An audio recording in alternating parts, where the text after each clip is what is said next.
जय जय रघुवीर समर्थ. सर्वांना येणाऱ्या गुरुपौर्णिमेच्या खूप खूप शुभेच्छा. गुरुर ब्रह्मा गुरुर विष्णू गुरुर देव महेश्वरा, सद्गुरु साक्षात परब्रह्म तस्मै श्री सद्गुरे नमः. समर्थ म्हणतात की आषाढ पौर्णिमा, आषाढ महिन्यात येणाऱ्या पौर्णिमेलाच व्यास पौर्णिमाही म्हणतात आणि गुरु पौर्णिमाही म्हणतात. समर्थ म्हणतात की या दिवशी महर्षी वेदव्यास यांचा जन्म झाला होता आणि म्हणून समर्थ म्हणतात की पराशर ऋषींच्या पुत्राचा जन्म याच दिवशी झाला. पराशर ऋषींच्या पुत्राचा जन्म याच दिवशी झाला आणि म्हणूनच या दिवसाला व्यास पौर्णिमाही म्हणतात असं समर्थांनी आपल्याला इथे सांगितलं.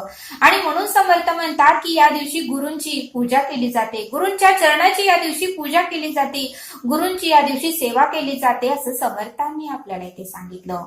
आणि म्हणूनच समर्थ म्हणतात की गुरु पौर्णिमा हा दिवस फार महत्वाचा आहे आणि अनमोल हा दिवस आहे आणि हा उत्तमरित्या हा दिवस आपण साजरा केला पाहिजे असं समर्थांनी आपल्याला इथे सांगितलं. आणि म्हणूनच समर्थ म्हणतात की प्रत्येकाचा पहिला गुरु म्हणजे आई वडील असतात. प्रत्येकाच्या आयुष्यातील पहिला गुरु म्हणजे आई वडील असतात. आणि म्हणून समर्थ म्हणतात की बाळाचा जन्म झाला की बाळ पहिल्यांदा आईचं रूप बघतो आणि बाबांचंच रूप बघतो.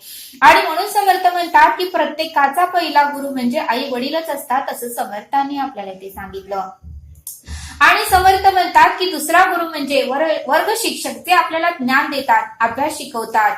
आणि तिसरा गुरु म्हणजे आपल्याला मोक्षाचा मार्ग दाखवतात, जीवन कसे जगावे याचे मार्गदर्शन आपल्याला करतात आणि आपल्याला उत्तमाचा मार्ग दाखवतात, ते म्हणजे आपले तिसरे गुरु असं समर्थांनी आपल्याला इथे सांगितलं. आणि म्हणून समर्थ म्हणतात की आयुष्यामध्ये जो कोणी उत्तमाचा मार्ग दाखवतो तो आपल्यासाठी गुरुच असतो. जो कोणी आपल्याला ज्ञानाचा मार्ग दाखवतो, जो कोणी आपल्या सत्याचा मार्ग दाखवतो, जो आपल्यासाठी उत्तमाचा मार्ग दाखवतात ते आपल्यासाठी गुरुच असतात. आणि म्हणून समर्थ म्हणतात की जे कोणी आपल्याला चांगलं काय, वाईट काय, खरं काय, खोटं काय आणि पाप काय, पुण्य काय हे जी व्यक्ती आपल्याला सांगते ती व्यक्ती गुरुपेक्षाही वेगळी नाही असं समर्थ आपल्याला इथे सांगतात. आणि म्हणून समर्थ म्हणतात की प्रत्येकाच्या आयुष्यामध्ये एखादा तरी गुरु पाहिजे, तरच त्याचं आयुष्य पूर्णत्वाला जाते, तरच त्याचं आयुष्य उत्तम होते असं समर्थांनी आपल्याला इथे सांगितलं. आणि म्हणून समर्थ म्हणतात की छत्रपती शिवाजी महाराजांचे गुरु रामदास स्वामी होते आणि म्हणून शिवाजी महाराजांचा प्रत्येक युद्धामध्ये विजय झाला असं समर्थ आपल्याला इथे सांगतात. समर्थ म्हणतात की संत तुकारामाचे गुरु केशव चैतन्य होते, म्हणून संत तुकाराम हे देहासकट वैकुंठाला गेले असं समर्थ आपल्याला इथे सांगतात. समर्थ म्हणतात की भगवंताचे परब्रह्माचे सुद्धा गुरु होते. समर्थ म्हणतात की प्रभू श्रीरामांचे गुरु वशिष्ठ ऋषी होते. प्रभू श्रीरामांचे गुरु हे वशिष्ठ ऋषी होते आणि विश्वामित्र होते. म्हणून समर्थ म्हणतात की प्रभू श्रीकृष्णाचे गुरु हे महर्षी संदीपानी होते. श्रीकृष्णाचे गुरु हे महर्षी संदीपानी होते आणि म्हणून श्रीकृष्णांना उत्तमाचा मार्ग त्यांच्या गुरूंनीच दाखवला असं समर्थ आपल्याला इथे सांगतात. आणि म्हणून समर्थ म्हणतात की या सृष्टीमध्ये जे कोणी संत लोक येऊन गेले त्यांना सुद्धा एक उत्तमाचे गुरु होते आणि म्हणूनच ते ह्या भवसागरातून तरुण केले असं समर्थ आपल्याला इथे सांगतात. आणि म्हणून समर्थ म्हणतात की संत एकनाथांचे गुरु जनार्दन स्वामी होते, तर संत जनाबाईचे गुरु नामदेव महाराज होते. आणि म्हणून समर्थ म्हणतात की संत नामदेवांचे गुरु हे विसोबा खेचर होते, तर संत ज्ञानेश्वरांचे गुरु हे त्यांचेच मोठे भाऊ निवृत्तीनाथ होते असं समर्थ आपल्याला ते सांगतात.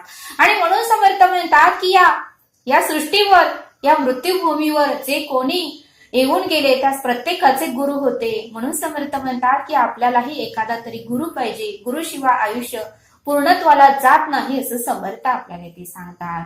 आणि म्हणून समर्थ म्हणतात की आई वडील मुलांना उत्तमाचे संस्कार करतात. आई वडिलाच मुलांवर उत्तमाचे संस्कार करतात, पण ते संस्कार कायम टिकून ठेवायचे काम मात्र गुरु करतात. आई वडील मुलांना उत्तमाचे संस्कार करतात, पण ते संस्कार कायम टिकून ठेवायचे काम मात्र गुरु करतात असं समर्थ आपल्याला इथे सांगतात. आणि म्हणून समर्थ म्हणतात की आई वडील ज्योत लावायला शिकवतात. आई वडील मुलांना ज्योत लावायला शिकवतात, तर ती ज्योत कायम टिकून ठेवायचे काम गुरु करतात, ती ज्योत कायम टिकून ठेवायचे काम हे गुरु करतात असं समर्थ आपल्याला इथे सांगतात. आणि म्हणून समर्थ म्हणतात की ज्ञान प्राप्त करण्यासाठी नम्रता पाहिजे. आपल्याकडे जर ज्ञान आपल्याला प्राप्त करून घ्यायचं असेल तर आपण विनम्र झालो पाहिजे असं समर्थ आपल्याला इथे सांगतात. आणि म्हणून समर्थ म्हणतात की नम्रतेनेच उत्तमाचे काम होते, उद्धट बोलून कोणतंही काम होत नाही असं समर्थ आपल्याला इथे सांगतात. आणि म्हणूनच त्या शब्दाला नम्रता असे म्हणले आहे. नम्रता म्हणजे न होणारे कामही होते असं समर्थ आपल्याला ते सांगतात. आणि म्हणून समर्थ म्हणतात की प्रत्येक मंदिराचा गाभाराही उंचीने कमी असतो. म्हणून समर्थ म्हणतात की प्रत्येक मंदिराचा गाभाराही उंचीने कमी असतो. कारण आपण जर भगवंताचा त्या परब्रह्माचं दर्शन घेण्यासाठी आपणही मान खाली घालून त्या परब्रह्माचं दर्शन केलं पाहिजे. त्यासाठीच गाभाऱ्याची उंची, दाराची उंची ही कमी असते असं समर्थ आपल्याला ते सांगतात. आणि म्हणून समर्थ म्हणतात की ज्यावेळेस आपण फॅन लावतो त्यावेळेस लाईटचं बटनही खाली दाबल्याशिवाय तो फॅन लागत नाही, कारण ते बटनही नम्र होतं आणि मगच फॅन लागतो असं समर्थ आपल्याला ते सांगतात. आणि म्हणूनच समर्थ म्हणतात की ताटच उभं राहिलं तर गुरूंच्या चरणाचं दर्शन कधी होणार नाही. गुरूंच्या चरणाचं दर्शन होण्यासाठी मान खाली घालून दर्शन घ्यावंच लागतं असं समर्थ आपल्याला इथे सांगतात. आणि म्हणून समर्थ म्हणतात की गुरु म्हणजे महासमुद्र आहे, तर गुरु म्हणजे आकाश आहे. गुरुलाही कशाची चुकमा देता येत नाही असं समर्थ आपल्याला इथे सांगतात. आणि म्हणून समर्थ म्हणतात की गुरु म्हणजे वाळवंटातील थंडगार पाणी, तर गुरु म्हणजे लंगड्याची पाय, तर गुरु म्हणजे दुधावरची साय, तर गुरु म्हणजे ज्ञानाचा सागर आहे असं समर्थ आपल्याला ते सांगतात. आणि म्हणूनच समर्थ म्हणतात की गुरुना कशाची चुकमा देता येत नाही असं समर्थ आपल्याला ते सांगतात. आणि म्हणून समर्थ म्हणतात की या दिवशी आपल्याला आपल्या गुरूंची पूजा केली पाहिजे, आपल्या गुरूंच्या चरणाची पूजा करता आली पाहिजे, आपल्या आई वडिलांच्या चरणाची पूजा आपल्याला या दिवशी करता आली पाहिजे असं समर्थांनी आपल्याला इथे सांगितलं. आणि म्हणून समर्थ म्हणतात की हा दिवस खूप महत्वाचा आहे. या दिवशी ओम नमो भगवते वासुदेवाय या मंत्राचं जर अखंड आपण नामस्मरण केलं तर आपल्याला भरपूर सामर्थ्य प्राप्त होतं, आपली पुण्याई वाढते आणि आपलं जे काही दोष आहेत ते हळूहळू कमी होऊ लागतात असं समर्थ आपल्याला इथे सांगतात. आणि म्हणून समर्थ म्हणतात की ज्यावेळेस छत्रपती शिवाजी महाराजांना 72 तास तिरुपन दिल्यावर छत्रपती शिवाजी महाराज हे युद्ध लढण्यासाठी तयार झाले आणि त्यांचा विजय झाला असं समर्थ आपल्याला इथे सांगतात. अर्जुनालाही श्रीकृष्णाने निरूपण सांगितलं, त्यावेळेस अर्जुन कौरवांसोबत युद्ध लढण्यासाठी तयार झाले असं समर्थ आपल्याला इथे सांगतात. ज्यावेळेस श्रीराम प्रभूंनी लक्ष्मणाला आणि हनुमंताला निरूपण दिले त्यावेळेस लक्ष्मण आणि हनुमंत रावणासोबत युद्ध करण्यासाठी तयार झाले असं समर्थांनी आपल्याला इथे सांगितलं. आणि म्हणूनच समर्थ म्हणतात की गुरुच हे आपल्याला उत्तमाचा मार्ग दाखवतात असं समर्थ आपल्याला इथे सांगतात. आणि गुरुशिवाय आपले आयुष्य पूर्णत्वाला जात नाही. आणि म्हणून समर्थ म्हणतात की गुरु असेल तरच आपलं आयुष्य पूर्णत्वाला जाते असं समर्थ आपल्याला ते सांगतात. समर्थ आपल्याला एक बोध सांगतात. समर्थ म्हणतात की एकदा एका शिष्याने विनम्रतेने आपल्या गुरूंना विचारले की गुरुजी काही लोक म्हणतात की आपलं जीवन एक संघर्ष आहे. तर काही म्हणतात की आपलं जीवन एक खेळ आहे. आणि काही जण तर म्हणतात की आपलं जीवन हे उत्साह आहे, आपलं आयुष्य हे उत्सव आहे. असं प्रत्येकाचं म्हणणं वेगवेगळं आहे. त्याच्यात कोण बरोबर आहे, त्याच्यामध्ये कोण बरोबर आहे? गुरुजींनी शिष्यांना शांतपणे उत्तर दिले. एका शिष्याने गुरूंना असे 3 प्रश्न विचारले की काही जण म्हणतात की जीवन म्हणजे संघर्ष आहे, तर काही जण म्हणतात जीवन म्हणजे खेळ आहे, तर काही जण म्हणतात जीवन म्हणजे उत्साह आहे, जीवन म्हणजे आनंद आहे. या तिन्हीपैकी कोणाचं बरोबर आहे हे गुरुजी तुम्ही मला कृपा करून सांगा. त्यावेळेस गुरुजींनी शिष्यांना शांतपणे उत्तर दिले. त्यावेळेस गुरुजी शिष्यांना म्हणाले की ज्यांना गुरु सापडला नाही त्यांच्यासाठी जीवन एक संघर्षच आहे. त्यावेळेस गुरुजी म्हणाले मी तुम्हाला पहिल्या प्रश्नाचं उत्तर देतो की ज्यांना गुरु सापडला नाही त्यांच्यासाठी जीवन एक संघर्ष आहे आणि ज्यांना गुरु मिळाला आहे त्यांचे आयुष्य खेळ आहे. ज्यांना गुरु मिळाला आहे त्यांचे आयुष्य खेळ आहे. आणि जे लोक गुरूंच्या सूचनेचे पालन करून आणि जे लोक गुरूंच्या आज्ञेचे पालन करतात, जे गुरु सांगतात त्याप्रमाणेच वागतात, गुरुचा एक शब्दही एक शब्दाचाही उद्धटपणे उत्तर देत नाही. गुरूंच्या सर्व आज्ञेचे पालन करून त्याच मार्गाने चालतात. केवळ तेच लोक जीवनाला उत्सवाचे नाव देण्याचे धैर्य दाखवतात. केवळ तेच लोक जीवनाला आनंदाचे नाव देण्याचे धैर्य दाखवतात, उत्सवाचे नाव देण्याचे धैर्य दाखवतात, असं गुरूंनी शिष्यांना उत्तर दिलं. हे ऐकूनही त्या शिष्याला मात्र पूर्णपणे समाधान झालं नाही. तरीही तो शिष्य गुरूंना म्हणू लागला की मला तरीही पूर्णपणे माझ्या प्रश्नाचं समाधानकारक उत्तर मला मिळालं नाही, ते कृपा करून सांगा. त्यावेळेस गुरूंनी त्या शिष्याला एक कथा सांगितली. गुरु म्हणाले, एका गुरुकुलमध्ये 3 शिष्य होते. एका गुरुकुलमध्ये 3 शिष्य होते आणि आपलं शिक्षण पूर्ण झाल्यावर त्या तिघांनीही गुरूंना विचारलं. आपलं शिक्षण पूर्ण झाल्यावर त्या तिघांनीही गुरूंना विचारलं की गुरुदेव आमचं शिक्षण पूर्ण झालेलं आहे, आम्ही तुम्हाला काय गुरुदक्षिणा देऊ? आम्ही तुम्हाला काय गुरुदक्षिणा देऊ? त्यावेळेस ते गुरु म्हणाले, मला तुम्ही काहीही देऊ नका, मला फक्त तुम्ही सुकलेल्या पानाची एक पिशवी भरून द्या. मला फक्त तुम्ही सुकलेल्या पानाची एक पिशवी भरून द्या. त्यावेळेस त्या 3 शिष्यांनाही खूप आनंद झाला की गुरुदेवांनी मागून तर काय मागितलं की सुकलेली पानं मागितले. आणि ते शिष्य आनंदाने लगेचच सुकलेली पाने शोधण्यासाठी निघाले. ज्यावेळेस ते जंगलात गेले त्यावेळेस मात्र त्यांना सुकलेली पानं 4-5च मिळाली. मग ते थोडे निराश झाले आणि मग त्यांनी एका शेतकऱ्याला विचारलं की तुमच्या शेतामध्ये जर सुकलेली पानं असेल तर कृपा करून आम्हाला द्या. त्यावेळेस तो शेतकरी म्हणाला, माझ्याकडे भरपूर सुकलेली पानं होती, पण मी त्याचा इंधन म्हणून वापर केला आणि मला क्षमा करा, माझ्याकडे सुकलेली पानं नाही. त्यावेळेस ते तिघही शिष्य पुढे एका गावात गेले आणि त्या तिघही शिष्यांनी एका व्यापाराला विचारलं की ओ दादा, तुमच्याकडे जर सुकलेली पानं एक पिशवीभर असेल तर कृपा करून आम्हाला द्या, आम्ही तुम्हाला त्याबद्दल पैसे देतो. त्यावेळेस त्या व्यापाऱ्यानेही सांगितलं की मीही पुढच्या गावामध्ये जाऊन ती सुकलेली पानं विकून आलो, तुम्ही यायला खूप उशीर केला, तरीही मी तुमची मदत करतो.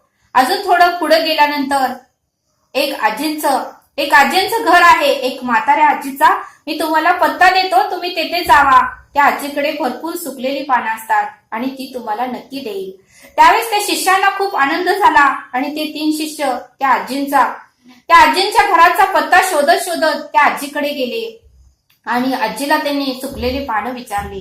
त्यावेळेस ती आजी म्हणाली, माझ्याकडे सुकलेली पानं भरपूर होती, पण मी त्या सुकलेल्या पानांची औषधं तयार केली, त्यामुळे आता माझ्याकडे एकही सुकलेलं पान नाही.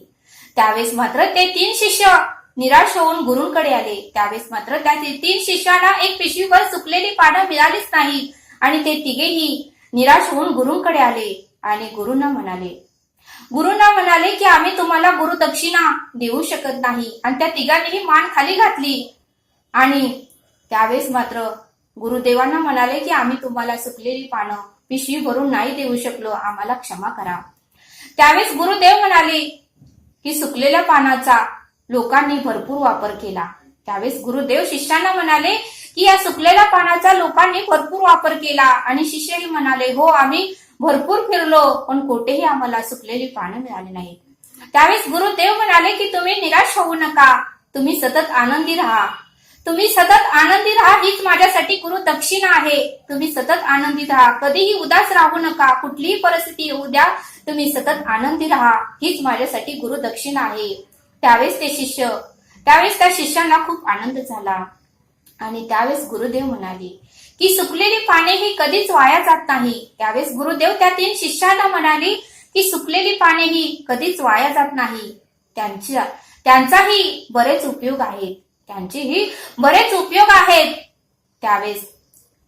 त्यावेळेस ते तिघेही एकमेकांना बोलू लागले. ते शिष्य तिघेही एकमेकांना बोलू लागले की सुकलेली पाने वाया जात नाही. त्यावेळेस ते तिघेही शिष्य एकमेकांना बोलू लागले की खरंच गुरुदेव, ही सुकलेली पानं कधीही वाया जात नाही. या सुकलेल्या पानांचाही बघा ना किती उपयोग होतो. एका शेतकऱ्याने इंधन म्हणून वापर केला, तर एका व्यापाऱ्याने ती गावात जाऊन विकलं, तर आजीने तर सुकलेली पानांची औषधं तयार केली. म्हणजे या सुकलेल्या पानांचाही गुरुदेव किती उपयोग आहे असं ते शिष्य गुरुदेवांना म्हणाले.